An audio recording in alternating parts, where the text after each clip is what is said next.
National championship matchup, the 19th of January down in Miami. I keep saying it's a home game for Miami. It's on their home field. After what I saw tonight from this Indiana fan base, I don't want to belabor the point, but when you're in a building and it's 90% one fan base, you see the kind of passion they're bringing with them. How'd they get to the college football playoff final? This was the moment of the season. They haven't trailed much, but when they did, they went the length of the field here. Omar Cooper Jr., Gus Johnson lost his mind. Mandoza in trouble. It's out. Touchdown. Wow. Omar Cooper. Unbelievable. Get the Heisman Trophy now.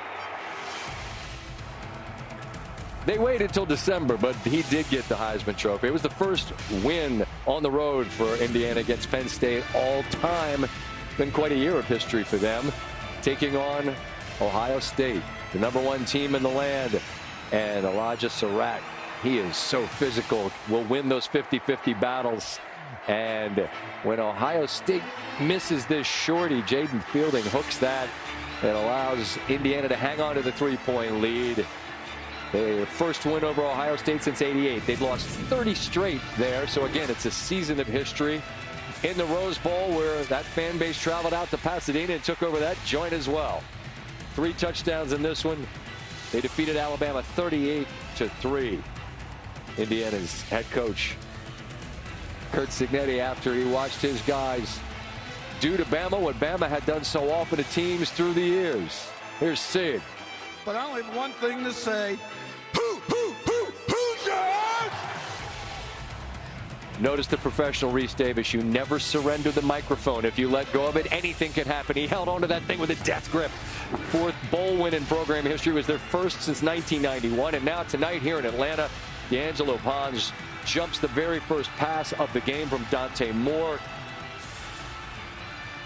Then he's just inexplicably loses this one inside the 5-yard line. They lost another before the half, and it's Mandoza. It's worth reminding because it's insane. 3 incompletions, 5 touchdowns in a national playoff semifinal. And Cignetti gets to do that cheer again and lift another trophy. Sweetheart, it's entertainment. Winning record in bowl games in the history of IU football. Lee Corso, 1-0, love it.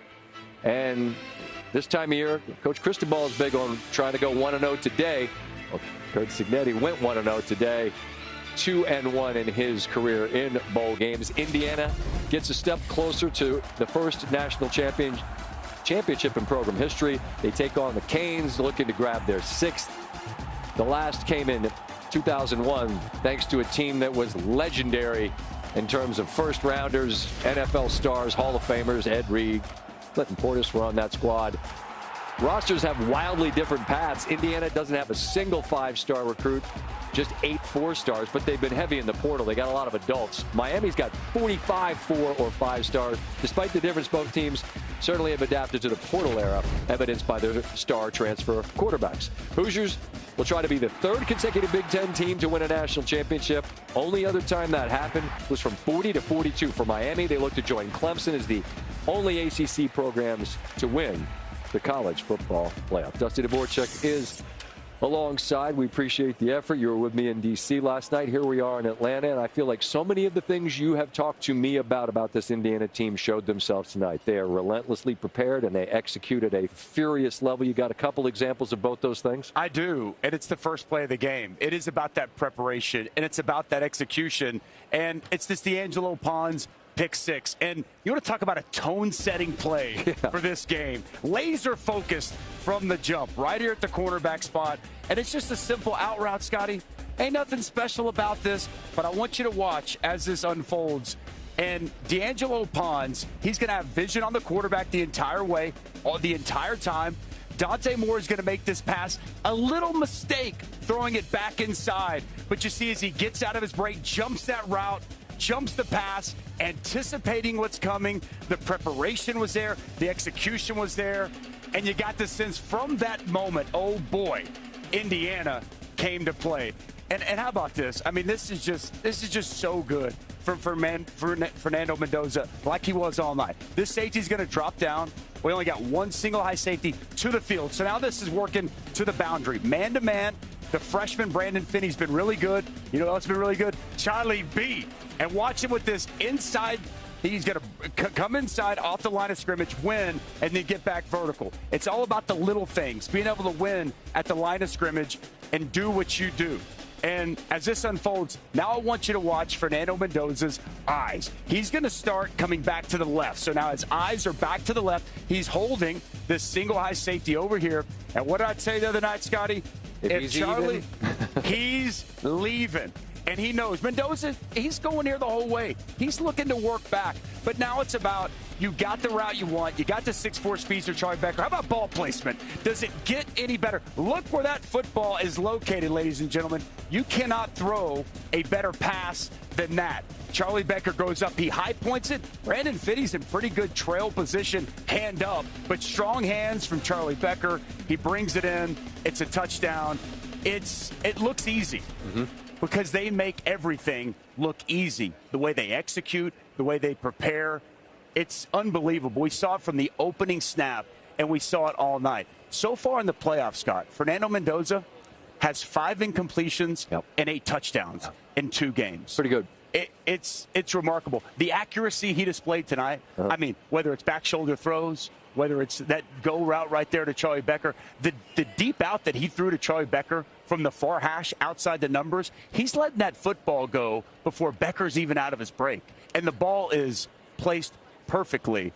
He is operating at a ridiculously high level, but I could say that about all 22 players that take the field. Oh, and by the way, they got a block punt as well. Like, when you start to look at this team, I'm sure you're going to ask me, what don't they do well?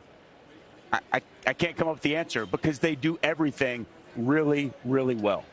You made your living playing defense. As you look at that side of the ball, in basketball, they'll say it's connected. How connected are the 11 on that side of the ball for the Hoosiers right now? It's incredible. I mean, they work in tandem with everybody. The linebackers, when they blitz, playing off the defensive lineman. The defensive lineman, the inside twist, the inside stunts, overlapping over the top of one another.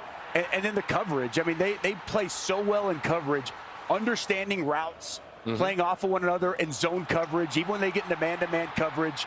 I mean, it's a nightmare for these quarterbacks, and they'll roll coverage and change the picture post-snap to where Dante Moore, once again, did not know what he was looking at, and by the time the rush gets there, it's too late. We showed that highlight in Happy Valley in Penn State where Mendoza led that touchdown drive. They haven't trailed much this season. They've played not just from ahead, but from way ahead.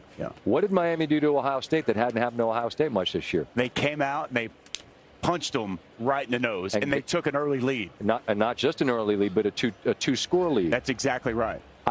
There's recipes for Miami to compete. I mean, we're not handing the trophy to Indiana, no. But it would seem to me that as much as anything, if you're Miami, you want to get rough and rugged. I get that, but you want to try to jump this team and get a lead somehow, and then try to nurse that to the finish line. You absolutely do. You want to lean on that offensive line. You want to shrink the football game. You want to limit possessions, ball control. We saw that against Ole Miss. We saw that, in the game against Ohio State. That's exactly the recipe for this game. The one thing I'll say though, I haven't seen anybody, even Indiana, play with the violence that we've seen Miami play with. And that's the one thing that I think Mario is really going to tap into is their size up front and the way they hit, the way they attack on the back end. Jacoby Thomas coming in, just making all kinds of big hits. That's the one thing that, we see Scott there making a big play. I don't think Indiana has dealt with that because Ohio State, they weren't ready for that.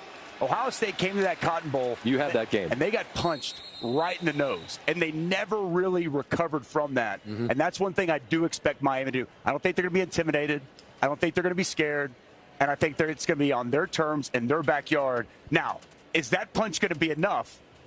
We're going to find out. But I do think that is one thing that Indiana has not faced yet in these playoffs, the physicality, the violence that Miami is going to bring to the table. Indiana will present a formidable challenge. This is well understood. But I think if you're Coach Cristobal, you love the fact that for the first time in 2 months, you get to play on your home field and you get to tell your guys for the next 10 days, nobody thinks you can win. And you're not lying, because Vegas has said you're more than a touchdown underdog on your home field. Coaches love to lean into that. We'll see how much fuel that provides. There's levels to this, as they say. He's reached a new level in the playoff. More touchdowns than incompletions in each of the last 2 games. It's the Rose Bowl and the Chick-fil-A Peach Bowl. Tua back in 18, the only other quarterback to do so once in a playoff game. So we got 8 touchdowns and 5 incompletions in total. And this is a guy who said when he got there as the portal quarterback going up against the defense, he wondered, am I any good? Yeah, pretty good. Here's what his head coach, Curt Cignetti, had to say about his quarterback. I thought he was incredible. He was great. I also thought our receivers made some nice contested catches. I thought Surratt was on fire. Charlie Becker made some big plays. E.J. and Cooper got in the act as well. And when it wasn't there, Fernando used his legs. I mean, he was on top of the game, and it was a huge difference, his performance in this football game. Somebody else's story or belief, and there's pressure to get it nowadays with the internet, get the story out there. And a lot of those people really don't know our team. They don't know what we're made of, what we got, and I get it. There was a lot of skepticism after last year that we were a fluke. That team did a lot of great things and got it all started. That team never trailed till the 9th game of the year. And when it did, 10-0 in the first quarter up at Michigan State, they scored 47 straight. I think a lot of that negative stuff in the media fueled the guys returning from this team, and we added some real key pieces. The main one sitting right here on my left, but other ones as well. Great leaders, great players. And we've just built off our successes, and we've won some big games on the road, and it helps when you have a quarterback play his best football when the game's on the line in the fourth quarter. And so, here we are. All right. I love a grudge holder because I am one. Well, you got 2 of them in this championship game. The turnaround for Indiana, hard to overstate. They came into the season with the most losses of any FBS program all time, more than 700. They could be the first team to go 16-0 since Yale in 1894. Bula Bula. Good squad. Curt Cignetti, no stranger to the stage of a national championship opportunity. Try to reverse his fate. James Madison lost to powerhouse Bison of North Dakota State in the 19 FCS title game. And Fernando Mendoza has the opportunity to be the first player to win the Heisman and the national championship in the same season since Devontae Smith in 2020. Only Big Ten player to do it, Charles Woodson with Michigan, 1997. Bruce Smith, different Bruce Smith than you might be thinking of, is 1941 Gophers of Minnesota. Is that the Gophers? No one knows. Good squad. Tell me, who is their best player? Canes and Hoosiers have met twice before. It has been quite a long time ago. I don't. No? Steve, thanks. I know you think I'm 100. Thank you. You were alive? Mid-60s? No, I wasn't. That was before Miami became the powerhouse known as the U and before Curt Cignetti finished kindergarten. So the context is really irrelevant.